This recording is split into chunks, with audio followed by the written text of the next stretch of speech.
right, guys. Welcome back to this web series. Today, I'm here with Kirk Kanhai and Tim Hibbert, both good friend of mine that work on the field of church sound, um, as well as Tim in the touring world, as well as me. Um, and last week we talked about church sound guys and some of the things that we faced doing church sound, like communication with pastors, musical directors, band members, and whatnot. So today we're going to talk about music directors and relationships, workflow, and purpose between engineer and music directors. So Kirk is a music director. His church in Arkansas. Tim is an engineer and also has worked as a music director in his church. Um, I met Kirk actually at music conference when I was the engineer and he was the music director, and I met Tim at his church, his family's church, when I got the pleasure to work with him for a while, and he was in the music department, and I was the guy in front of house. So thank you guys for being here. Appreciate you joining me and having talked with us. I know most of the time, we are good friends and close friends, and we get to talk about these topics offline a lot when it comes to music and church and even anything else. So I figured we can talk here and just talk and let everybody know our thoughts and things like that. So I don't know, Kurt, Tim, if you want to introduce yourself a little bit more than what I did, or speak a little bit more what you guys currently do. You go first, Kurt. Yeah, you go first, Kurt. Okay, well, thank you for having me. I think this is the first time I've done something like this, actually. So, thank you, Felipe. Yeah, man. Luis, Me too. sorry. Yeah. So, I guess I'll talk about first. I'm the music director at First Pentecostal Church in North Little Rock, Arkansas. That just includes I play keys pretty much every service, but that also includes church. Around 2,000, 2,500 people. So that includes like organizing, managing all the music, scheduling the band. We usually run around like a 7 to 8 piece band for most services. I schedule, like the songs, singers, using Planning Center, other things like that to get it done. It's been crazy right now with this whole online stuff. It's made things a little more complex. Interesting. Yeah, we're getting out of that. We're transitioning out of that right now, and that's pretty much what I do. I work. I guess we're here to talk about sound, man. I work with both of these guys a lot over the years, from when we weren't, all of us weren't so good, right, to where we're at now. These guys are doing great things, big things, and I'm just glad to be here. Thanks, man. Cool. I'm Tim. I work in the touring industry, I guess you would call it. Yeah. Grew up in church. My father was a pastor. My brother was a pastor. I started off in drums, and then I moved into there and went to sound, learned some stuff, and then I moved out to LA, and then I started in the touring industry, working for a couple artists, and that's been for the He's past. being humble, by the way, by saying couple artists. Couple artists. The past 7 years, I think it's been since I've been doing right. this. Full time. So yeah, it's been fun. And these guys are like longtime friends. I mean, I don't think there's a week that goes by that we don't talk. right. About some random stuff. Yeah. But yeah, man. So oftentimes, like we get in these conversations about music directors and their ways, and then sound engineer and their ways of doing things, and creates conflicts between that. And then I think personally, in order to be successful at what we do in the church world and also in the touring world too. That happens. There's got to be a relationship and a goal, I guess, to what we do and to do it well. So there's got to be in this case, in this conversation, a talk between the music director and the engineer to see how we're going to approach this and what's on the mind of the music director, who is, for the most part, has the big job of in a church create uh, an atmosphere or an ambience uh, for worship and things like that. So, Kurt, to you, being that you're a music director right now, how important it is to have that relationship with your sound engineer at a church. Um, what's your thought on that? I mean, I think it's extremely important. A lot of times, especially in the church world, a lot of the sound guys are volunteers, Yeah. or people that are wearing multiple hats. Yeah. They don't have the ability to, like, maybe be a dedicated front of house engineer or monitor engineer. And the problem is, a lot of times, the focus is on the singers to practice, the focus is on the band to practice. Yeah. But at the end of the day, if the sound guy doesn't take that information and translate it in a way that the parishioners can take that and worship to it, you know what I'm saying? Hmm. Like, Hmm. it doesn't matter how much you've practiced, like, you know what I'm saying? Yeah. Because they have to be able to, at the end of the day, especially in church, it's about, church is a place that a message is being delivered, whether it's the preaching or in the singing. So they have to be able to take the information that we give them from the stage and translate that into a way that the everyday person can take that and receive that message and then respond to it, because Right. that's a part of the important thing. There has to be a response.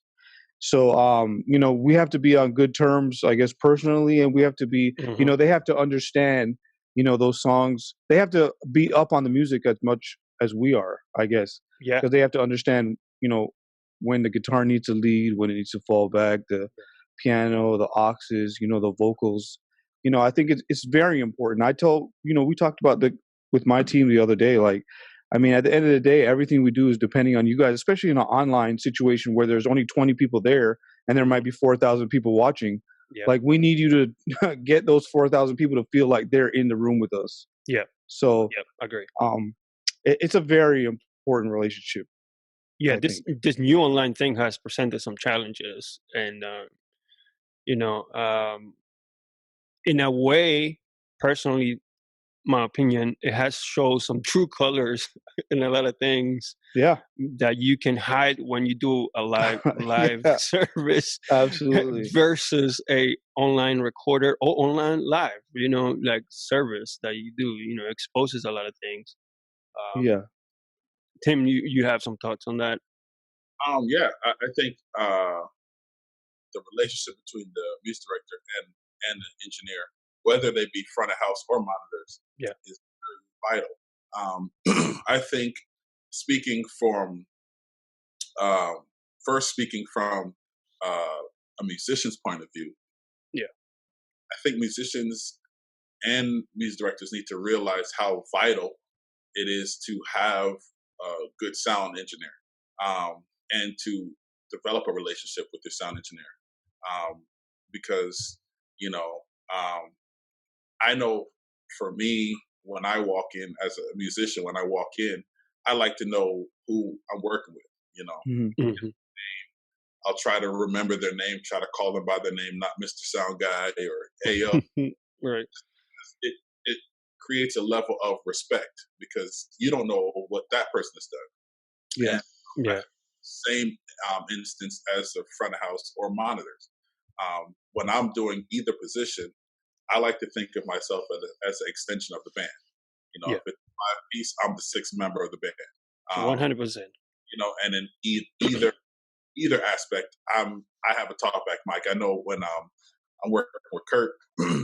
I'm out front and I'm like, hey man, this can we go over this part? Because Yeah. I want to translate what they do well as well. If Yeah. they hard, they're there for hours, rehearsing. I want to make sure that I'm getting all those nuances and hearing Yeah. what's so that I can do my job mix well.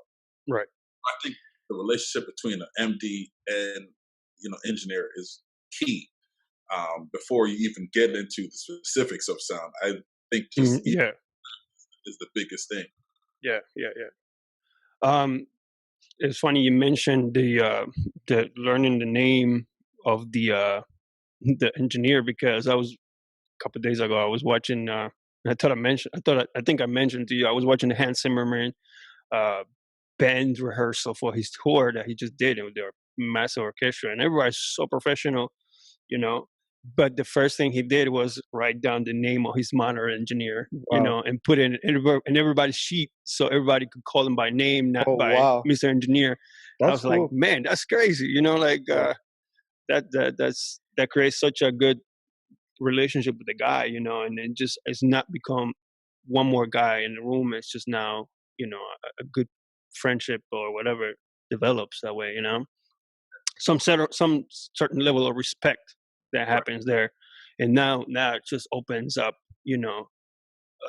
a good channel of communication to what's about to happen, um so I thought that was amazing. um I you know I think, as an engineer myself, here in the church, like you said, it's very important to know where that music director is on his headspace, because, like you mentioned, Kurt, we got to translate what they're doing now on stage and what they have prepared for the service, and translate it now to the audience, uh, the same way.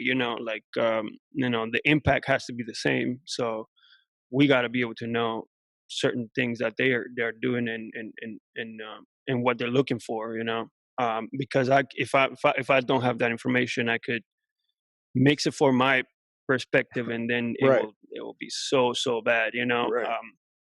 it won't have the impact, or I can just kill the whole entire vibe that he was trying to look for. um I remember when, we used to work on that conference, back in the days, when it was Tim, it was Kurt, both of them were part of the band at the time, and it was like, just let me find out what what these guys are going to do, because I kind of want to like mix it properly, so we would have conversations about what, even down from the input list down to whatever, Yeah.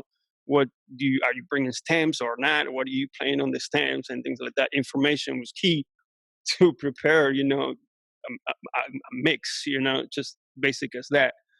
um, I don't know. I have some of the thoughts that I want to ask. The workflow, of between you and me. Kurt, do you have a specific workflow with your team right now that you use? You think is good?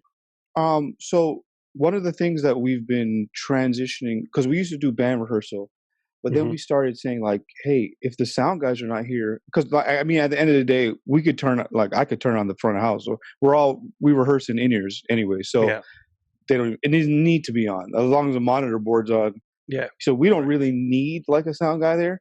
But I mean, we just got to the point where like, hey, wouldn't it be better for the overall presentation of what we're going to do on Sunday if we Yeah, all rehearsed? yeah, You don't have to be here the whole 2 hours we're here, but if you're here for like the last 45 minutes or the last 30 minutes and we're going to run through the set and you can get a feel. So Sunday morning, you're not mixing cold.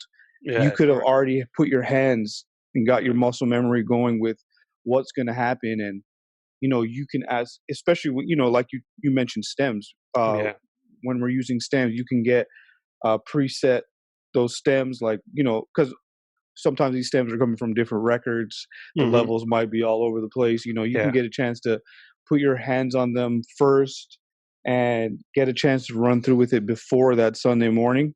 yeah, I think that's, very important. I was going to interject, like, I don't want to make it seem like that there's never an issue or there's no room for an issue between sound guys and music directors, or Hmm. because even with you guys, there's been times where we've had, we're working, and Hmm. at that time we're just not friends. We're We are you working. know like Gotta like get I the had to job try done. to yeah, I had to try to explain to people sometimes, like, okay, well, music Kurt's about to come. He's going to be here for a little while, and that's a different guy. He ain't that nice.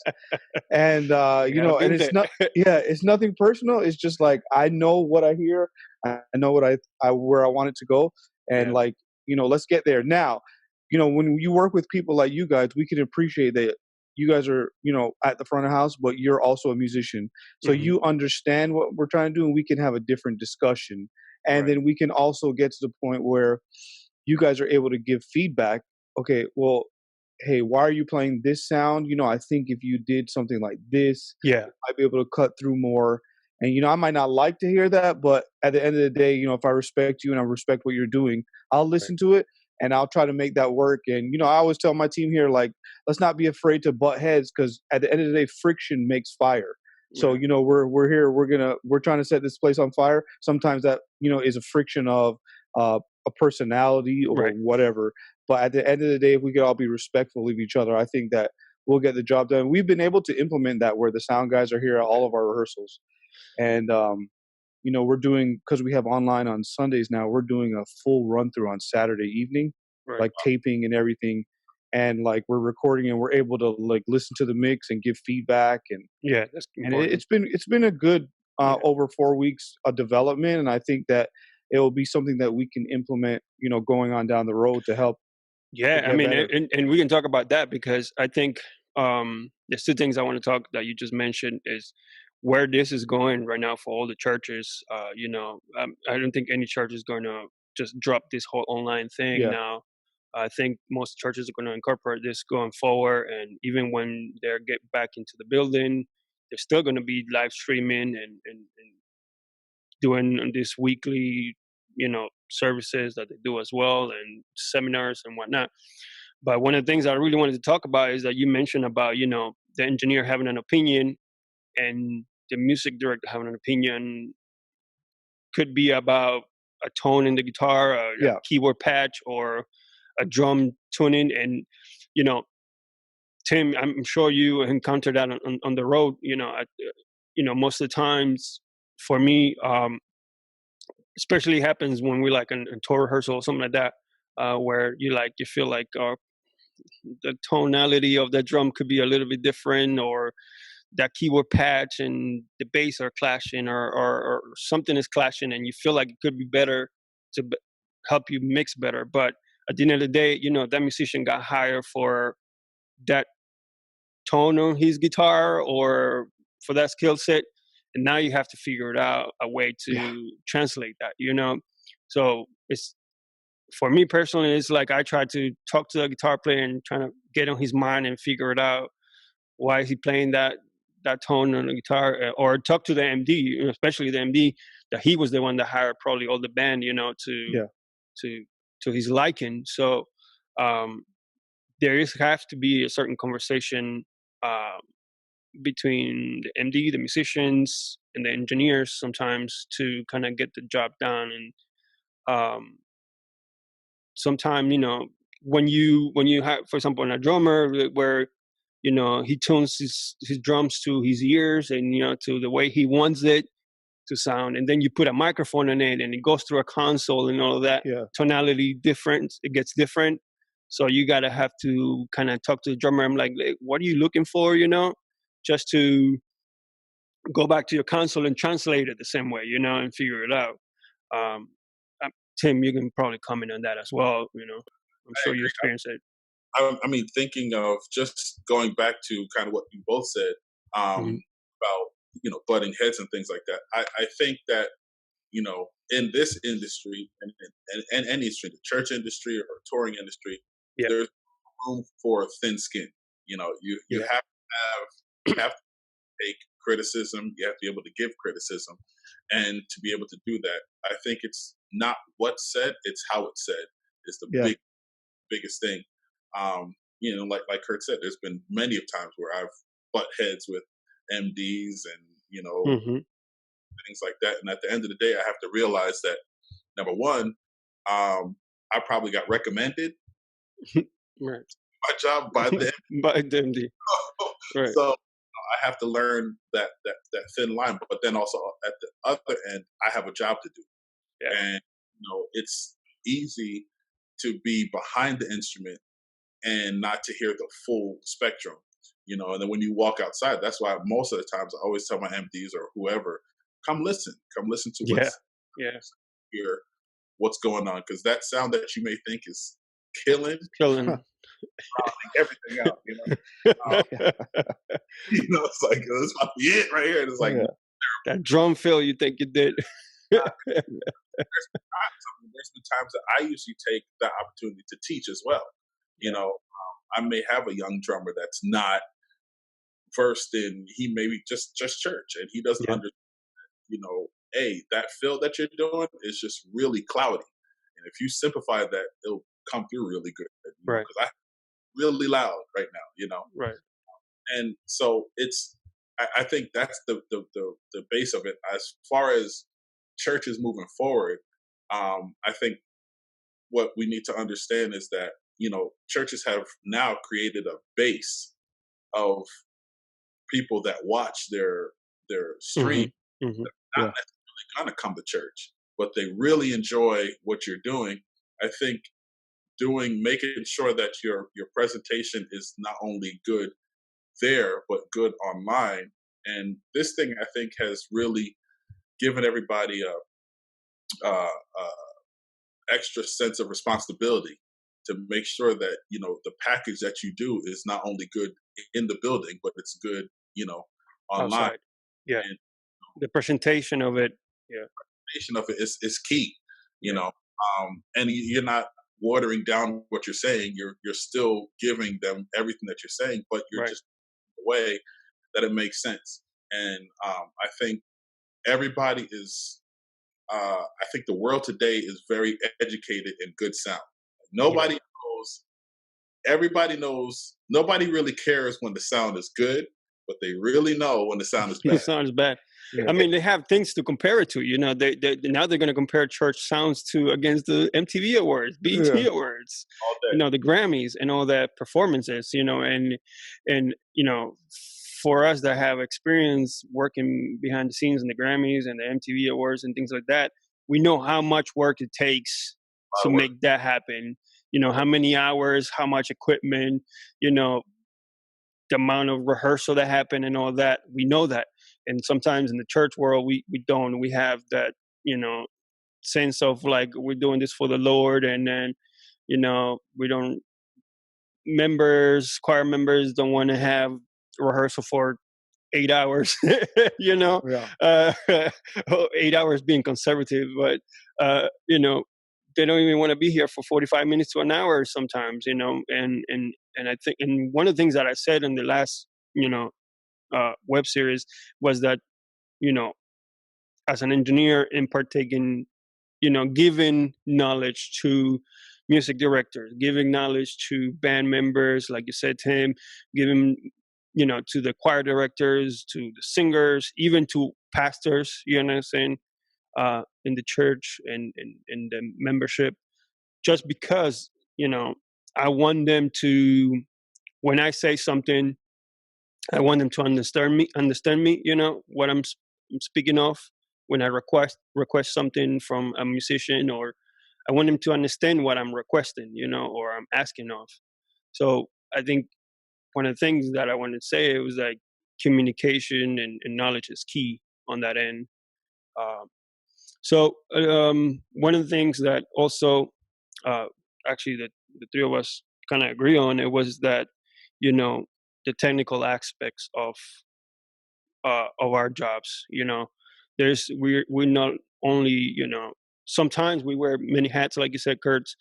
We not longer the sound guy, but and the MD is not only the MD, but he also has to know how to edit video now and use Photoshop. And pretty much that's what has been happening with me. I have to like learn how to use Final Cut, use Photoshop, and operate a bunch of other things, not just sound. So I don't know, Kurt, if you have any thoughts or comments on that. Well, yeah, I was actually talking to a friend of mine the other day, and they were looking for they're gonna get ready to hire another production person, I guess, after all Yeah. this has happened. Right. He was saying that we're gonna he was like, "We're gonna hire a production person." And I was like, "Well, what's a production person?" He was like, "Well," he's like, "Let me rephrase." He was like, "We're gonna hire somebody, Right. but they need to also be a production person." Right. So it does if they're gonna hire like whatever person they're gonna hire, that person needs to have I think we've got to the point now where I mean pretty much everybody needs to have Some sort of um technical. yeah, some kind of some there's so many elements of church that is like what is the word? There's just like technology based now. Like you Yeah. know, it's everything. From you seeing the words on the screen, that's somebody that knows how to work a program, you know, and Hmm. it's just so many and the more I think to make yourself valuable, the more that you can know a little bit about, I think the better off that we all can be and the more value I mean, because at the end of the day, like in life, we're just all trying to have added value. Like just moving Yeah. down the road, like you know, that could help you be a better father, better husband. But you know, you just got to add value wherever you can, Right. you know. And then so you know that goes to your church too. You can like how can I add value? I think that's one of the ways is knowing as much about production, and that's one Right. of the things. Like when we, you know, if we go back to when I first met Tim, did I guess somebody recommended Tim to me for a gig that they didn't want because they didn't think that it was going to be sweet. Well, I didn't know who Tim was, but you know, you take a recommendation from Right. somebody, and you know that thing ended up actually being something that was super. Ended up being great, like, and it Right. was like years long. And it, I mean, I did stuff. I mean, you do things like that all the time now, Tim. But I did things during that time that I've never done since. Like, I've met people that I've never, you know, it was amazing and it Hmm. was based on a recommendation I wanted to start with. But it allowed us to go down to the road where now Tim brought me to his church, and you know, Yeah. like that was my first time. Like, you know, they had like amazing things happening. Yeah. You know, like I was like blown away. Like, what people are doing stuff like this, like you know, and then that just drove me to want to learn more about Yeah. you know some of my craft. And then you know there was times we were all up there in Newburgh, like all three of us, Yeah. Of like course. doing like incredible things if you think Yeah. about like at the time that it At the was. time, yeah. I Yeah, mean, we literally had up there like a full production yeah, church, no, like absolutely. studio upstairs, a sound stage in the church. It's just completely madness. I remember Felipe taking a Leslie apart and soldering it back together. Like, you know, Dude, that's like $165 call for somebody. Like, you know, like he was like, "Oh, hold on a sec." we started making our own microphones at one Yeah, point. Like it was crazy. right. Like we need Took a a sub tom kick. and made a Yes, sub kick. I remember that. right. Right. Like yeah, it just we're bored. I think. It was boredom, but I think it propelled us into what we're doing now, and it 100%. taught us how to wear many hats. And I think Yeah. that's key for anybody who's in any production. You Yeah. know, especially if you want to be a music director. I think a music director should know every part. You don't have to be able to be the best drummer, but I think as a music director, you should know the drum part. And I Hmm. think that should be everything. Like for me as an engineer, because my background was music and drums, I know everybody's part. I Yeah. know Yeah. I know what they're supposed to be playing.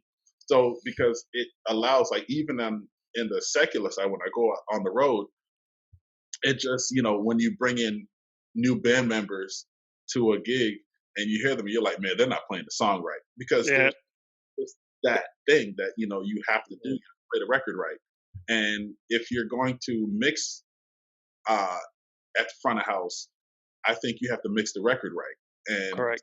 everybody needs to know what each other's doing. And that, I mean, so that was taught to me from my brother. It was like, Yeah, yeah, yeah. Of course. I mean, and I think my first engineer gig was your brother, man. Like, shout out to Tony. Great songwriter, man, and music producer, bro.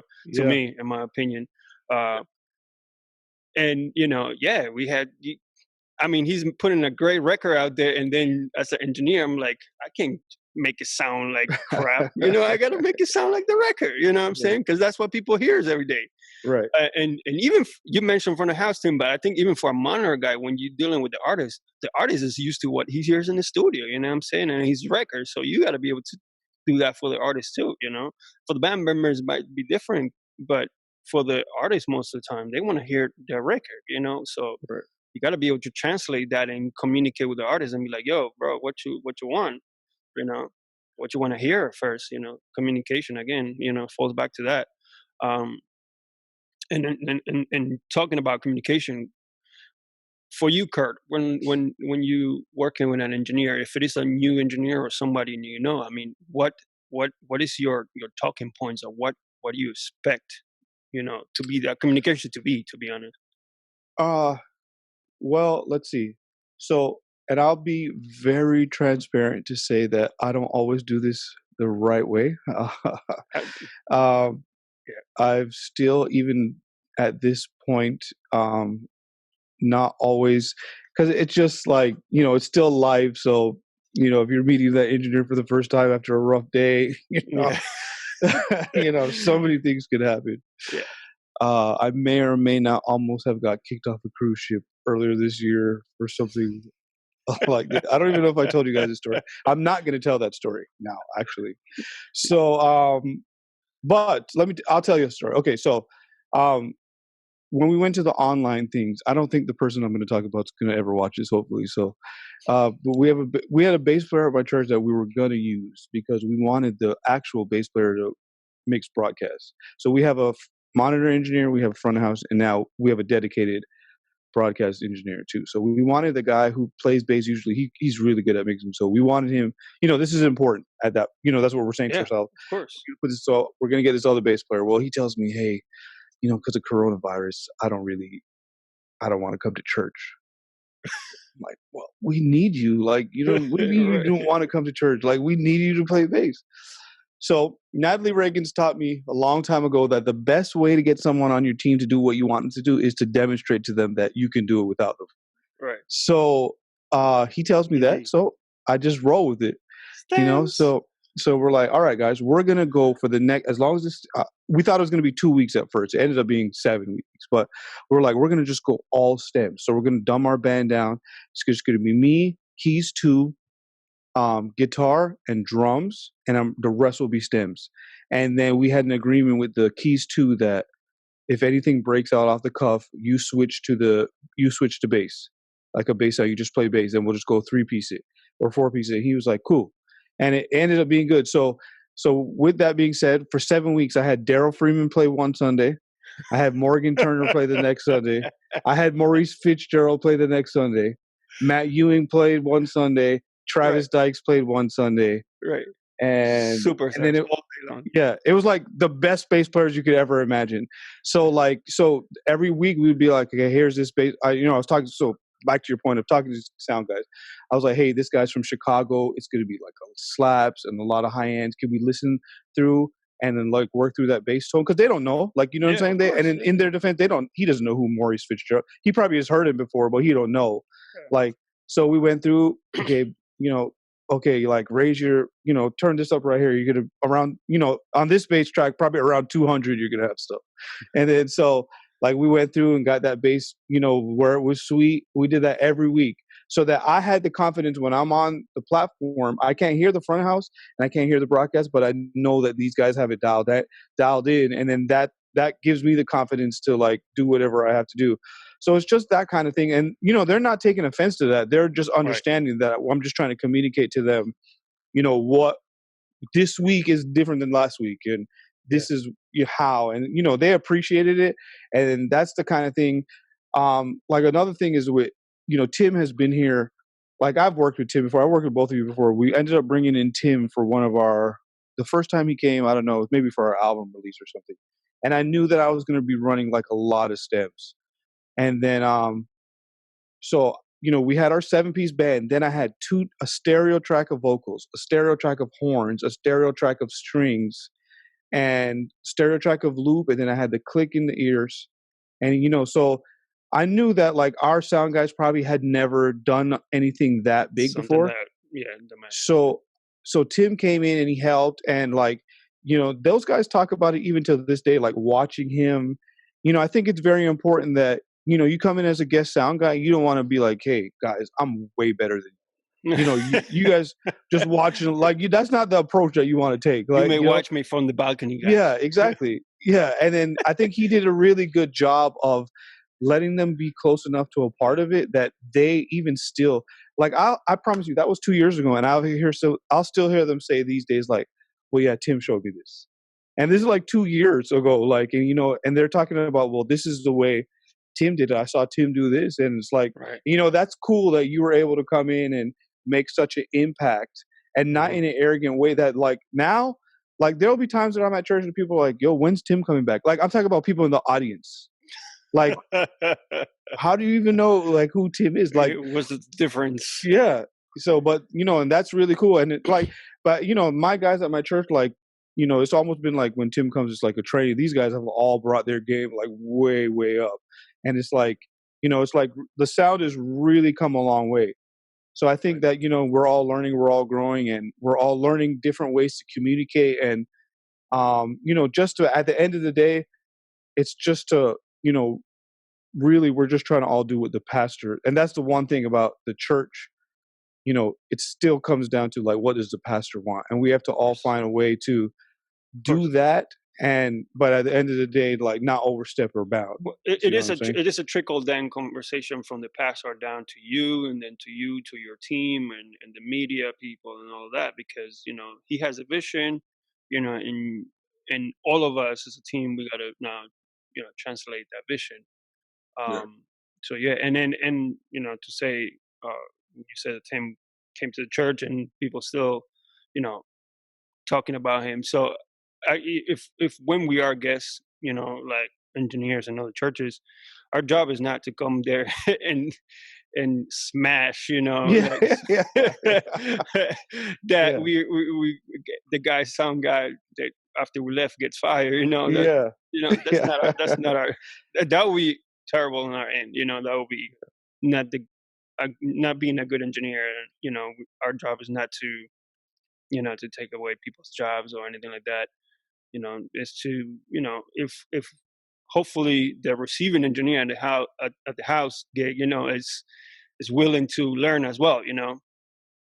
If Yeah. the opportunity presents, sometimes you get some places where the house engineer becomes a really not such a happy camper when we show up, but there's times and times. I don't know, Tim, if you want to add that. Yeah, I mean, I think what we need to stress is that we're in a service industry. Yeah. Yeah. However you look at it, our job is to serve, whether you're in church or on the road. In church, it's a little bit different because we have church. We have to deal with the pastor, the congregants. I mean, you can go to a church, and I think it's also vital to know where you are. You can go to a church where the average age group is 30 and under, or you can go to a church where the average age group is 70 to 50. Right. Right. That's a very good point. Yeah.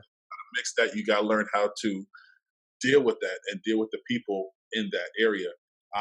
So yeah, we're a service industry. So for me, if I go to a church, my goal is to teach. Number one, I never want people to walk away feeling like you said, like, oh, he's smashed and he's gone. Right. I mean, now of course there is that level of, hey, I'm laughing because I think we all can agree we know people like that. oh yes, Yeah. Yes. I think yes, there's that level of, I'm going to do my job. So Yeah.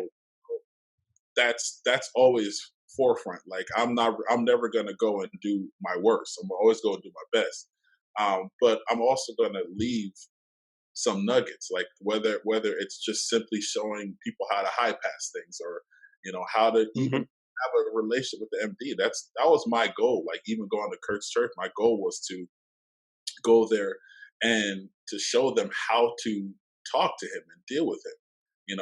Kurt, I've like I said, we've been working forever, and so it's like, Kurt was one of the first guys to be like, he never started a song without a loop. I don't care True. how I don't care how good you were as a drummer. Like Clay comes first. That's still. Like, and it was never, at first it was like, man, you don't trust me. It's like, no, I don't. It's not that, but I don't want this song to move, because it just takes. So I mean, you know, dealing with him and dealing with a lot of MDs, everybody has their personality. Nobody is perfect. We're not perfect individuals, but we all strive for the same goal. Yeah. And I think if the goal is to create a good service sonically, visually, and to have people walking out of there saying, "Hey, man, that was great. Pastor did good. Everybody did good." Then that should be it. It shouldn't be if Kurt yells at me, "Hey, we'll talk about it over Hmm. coffee afterwards," but I'm going to do. Right now we working. That's it. I mean, I guess that's the key. It's just learning that we're in a service industry, and you're not the guy. You Yeah. know, Yeah, the next, I think the next point I think I want to talk a little bit about is the workflow. For me, at church, I don't have a big band. I have a guitar player, drummer, and I have also a keyboard, organist, jumps in between. But I have Ableton in the back. We stems heavy right now. Um, so for us as and Nicole, my wife, is the music director or the choir director. So the workflow for us is we try and look for stems first. Sites like multitracks.com or Loop Community, um, for songs that we think we want to do in the church, and then from there we incorporate the band and the singers, and sometimes we even implement the singers from the actual stems as well, to make it bigger and things like that. Um, so I had to be able to learn Ableton, and I think the first person that I knew that used Ableton was Kurt. Uh, And I learned from Tim. so there you go. And Tim, yeah, Yeah. I remember that. Yeah. His church, Tim, yeah. Yeah. So yeah, full circle here. um, you know, because it's kind of like where it's going right now in the church. A lot of people are relying on stems, and there's not many band members, or unless you're blessed like Kurt has 7-piece band. But what's your workflow, guys? For me, it's find the stems first, then the band rehearse with it, and the singers rehearse with it, and then we put them into the service. Kurt, do you have a flow that you do? How do you guys approach actually that? Yeah. So, like, aside from the past 7 weeks, normally what we do is we have, you know, songs that, you have your older songs, you have your, like, Yeah, songs that are new, and yeah, then you have your songs that are just they're new, but we've done it like 2 or 3 times. hmm, So, we like to try to get put together a song set list that people will be able to get along with. So we don't want to do like 4 new songs on a Sunday, because then then it becomes a concert, right? No yeah. one, Of course, yeah, people can't participate because they're listening, which it might be good what they're listening to, but they really hmm, want to get involved. So you yeah, want to try to get them involved as much as possible. So we pick song lists probably about 2 weeks to a month out. I don't teach all the songs normally. I have people at my church. There's 8 of them actually. We call them like coordinators. They'll be that minister of music teaching the vocal parts for that week. So it's like, I'm communicating with these people here. These are the songs you're doing, hmm, or they might be suggesting songs they want to do to me. right, I might say like, hey, I don't think that's going to work, or let's do it like this, or it's that kind of thing. That's the first step. It trickles down to we setting everything out to planning center. We have a pretty much a understanding now in my band that when you get to band rehearsal, you already know it. yeah, This is not a lesson. I'm not here to teach you anything. yeah, I will if I have to, but you don't want me to at that point. Uh, we're here to put it together, what we've already worked on in our personal time. hmm, We might have heard something a little different. You work it out, or stuff like that. Matching our sounds. Me and the guy who plays keys too at my church, we're always making sure that we're not getting in each other's way. We're voicing our chords the same. hmm, And then from there, we all rehearse one time a week together. and that now includes the sound team. So it's gotten even better. And then and then we have a sound check right an hour and a half before each service. So that's my sort of flow. So it's like administrative down to action, I guess. Yeah. You have any thoughts? Yeah, you know, I've been so far removed from actually putting bands together and music, so Hmm. I can speak on as far as engineer. I have a workflow. Yeah.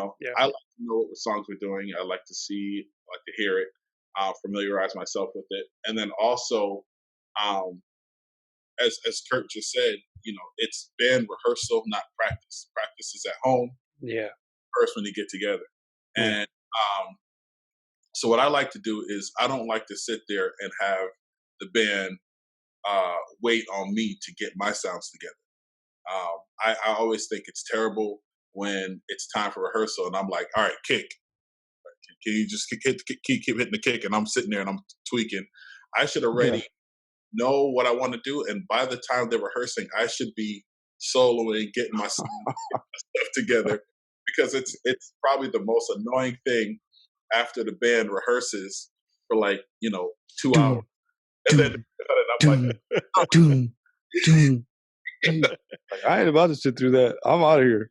yeah. So it's like try to get the workflow for me is being able to get my work done while they're rehearsing. So if what Kurt's saying is if their rehearsal is 2 hours and they only need me for 45 minutes, well, I'm going to come in an hour into the rehearsal and I'm Mhm. sitting there soloing up the instruments just to make sure I'm getting what I need. Okay, and Right. then they're ready to go through the whole thing. I'm ready. Right. That's how it should be. I mean, I think professionalism is key. If True. they're their time to get the songs together, I should spend my time to make sure that I'm ready to deliver, so that we're not getting yelled at and people are not being there for 3, 4, or 5 hours because of Yeah. the sound man. Trying to right. get Right. I mean, yeah. I mean, even on the professional level, I mean, on the touring level, we might have backline takes. That's what take we we work with those guys before the band comes into rehearsal. We work with the drummer tech to get the tones correctly.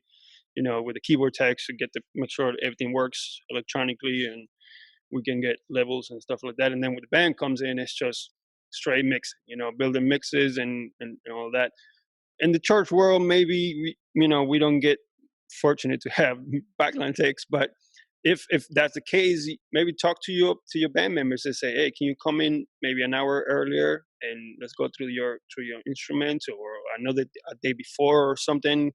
You know, create as an engineer, create yourself a workflow. That you are successful at doing things. Don't leave everything behind for like last minute stuff, because that is going to be bad for you, and definitely not going to be able to put a mix out real quick. Um, Yeah. I don't know if any of you guys have anything that you think we should speak about. Thoughts maybe on in this whole music directors and engineers. um yeah. Go ahead, Tim. I think we should stress that 14:7 says, his armor bearer said to him, do all that is in your heart, Whoa. turn yourself and I'll be with you. My phone is just playing stuff by itself. Sorry. I need a We're sound good. check. Yeah, your phone wanted to say something. I think the thing that we should stress is also knowing your gear. Hmm. Tell you how many times people are so focused on technology that they don't understand how it Yeah. actually works. Yeah. All these things are great. Like as a musician, it's great to have. I don't know. I don't know how much Kurt's up to now. Probably like 7 keyboards. I don't know. But there you go. There you go. And that's just his humble 2 keywords, guys. If you turn the camera around, it's probably a whole stack. But no, I mean it's like as even as engineers, it's good to have waves and it's good to have all these sound replacement things and it's good to have the best, latest, greatest console.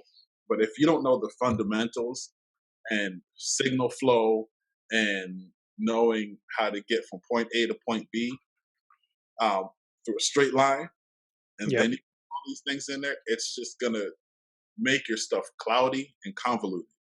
Um, I think again, the purity of it is what people love. Like if I have, um, speaking as a musician slash engineer, I would hate to spend my time and my money getting instruments, and then my sound guy walks in and goes, I don't like that, and just like totally replaces what I'm doing, you know, Hmm. without talking to me. Yeah. Because again, it's not just your vision, it's not just my vision, it's both of our visions together that make something. And if I have a $5,000 snare drum, please don't replace my stuff. You know what I mean? Right. I can make it sound good. Yeah, I mean, Right. that comes to that conversation between engineers, engineers and band members to kind of like figure out how to make that Yeah, $5,000 snare sound like a 5,000. exactly. Because I'm going to apply a microphone, like I said earlier, to it, and it might change the tonality to it, you Yeah. know, in a certain way, and it's also going to all these electronic things that could change the tonality. So then is when that communication comes too. It's key. It's key. Knowing your gear is also key. I mean, Yeah. I, and it's even as a musician, you should know the patches that are going to make that make that song sound great. You should know as a sound engineer, you should know mic placement. You should know Yeah. how to get the best sound out of a drum or get the best sound out of a bass. You should know your things. All that should be done before you even walk to the console. Yeah. Uh, there's a lot of avenues out there where you can do that. So I think we should definitely stress, and especially in the church world, like you want to be as professional as possible. I know that like using the word professional in church is kind of like taboo. Taboo. Yeah. It's key. You because at the end of the day, you want to reach out to professionals. You want your teachers, you want your lawyers, you want your doctors, and you're not going to have a doctor in the church and the sound you're 115. You're just blazing. Nobody wants that. So I think learning, not just learning, hey, the newest bells and whistles and have the $1 million consoles and have all that stuff. I think it's also key to know why you're using that. And I think that's the best thing to do as far as what we're concerned. And then you can get into, your waves and your plugins and all that Hmm. stuff you can use. But if you don't know how to use a console, it doesn't work. Yeah. I It's mean, the not the gear, huh? last week I spoke about that. I spoke about like knowing your gear, man. It's important because we all want to have the last bells and whistles. I would love to have my DiGiCo here, but I can't because I also have volunteers in my church. I'm saying that will not know how to use a DiGiCo, or I don't even have the time to show them sometimes how to use a DiGiCo. So you know, I I knew my budget, when we bought equipment here, and I found something that was fairly intuitive for me and a volunteer that I can explain to them how to use it, and even if I'm not here sometimes because I'm traveling, I can call them and say, hey, if you have this problem, I can walk him through it and he will understand. So yeah, understanding that equipment, it's key. It's key for sure. Kurt, you want to say anything that you might have any thoughts? No, I was just gonna say, man, congratulations. I think this is a great thing that you're doing. There's a lot of people that this information is gonna be hopefully valuable to. Mhm. Not anything I'm saying in your web series in general. Um, there's a lot of young guys coming out there, and like hopefully they'll take the time to. I know when I was coming up, we talk about YouTube now. There was like you Nothing. could either somebody showed you or God showed you. It wasn't You like were born with it. yeah. That was your only two options. But now there's so many resources, and hopefully people will Yeah, yeah, take man. that. There's so many resources out there for guys now. There's so many guys doing this now, and they can give you good information out there. So you always just go to Google or YouTube and research it, and you can get so much information from us just talking like this, like how we usually talk on a daily basis, but also you got guys showing you some pretty intricate technical stuff that you Yeah, can you, you absolutely. can you can do out there. So I want to give a quick shout out to SE Electronics. They're so great company that Tim and I use a lot on the road, and great microphones and great support as well. Shout out to Chris from SE, um, and then thank you guys for joining me on this. Uh, I'm sure we're gonna have more topics to talk about soon, and we can do this again. And I appreciate you guys for coming and join me on this. Thank you, man. Thank All you, right, Tim. guys. We'll talk Man, soon. thanks for the opportunity. This is Yeah, man. really good. Yeah, of course, Yes, man. sir. Thank No you, problem, guys. guys.